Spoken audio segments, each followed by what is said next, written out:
Bachelors ஈஸியா சமைக்கிற மாதிரி ரெஸ்டாரண்ட் ஸ்டைல்ல சிம்பிளா ஈஸியா குயிக்கா அதே சமயத்துல ரொம்ப டேஸ்டா ஒரு எக் கிரேவி ஒண்ணு பண்ண போறேன். இது சாப்பாட்டுக்கு மட்டும் கிடையாது, இட்லி தோசைக்கு இதை நீங்க தொட்டு சாப்பிடறப்ப இதனுடைய டேஸ்ட் வேற லெவல்ல இருக்குங்க.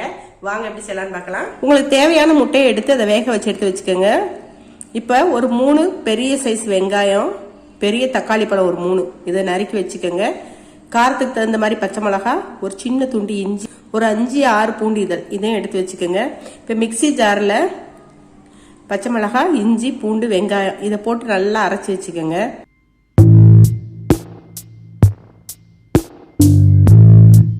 இப்போ இந்த அரைச்ச விழுதோட தக்காளி பழத்தையும் சேர்த்து இந்த மாதிரி அரைச்சி எடுத்து வச்சுக்கோங்க.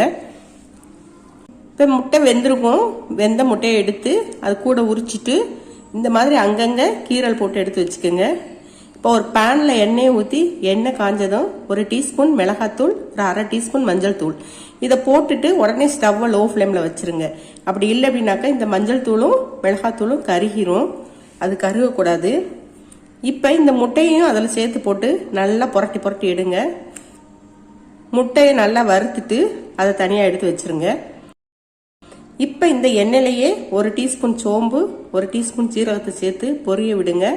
சீரகம் பொரிஞ்சதும் பட்டை, கிராம்பு, ஏலக்காய், அனாசிப்பூ, லவங்கம் இதுகளை போட்டு தாளிச்சு விட்டுட்டு இப்போ ஸ்டவ்வை வந்து ஹை ஃப்ளேமுக்கு வச்சுக்கோங்க.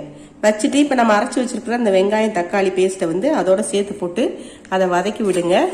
இப்போ இதில் ஒரு டீஸ்பூன் மல்லித்தூள், தேவையான அளவு உப்பு சேர்த்துட்டு திரும்பவும் ஒரு டீஸ்பூன் மிளகாத்தூள் சேர்த்து நல்லா வதக்கி விடுங்க.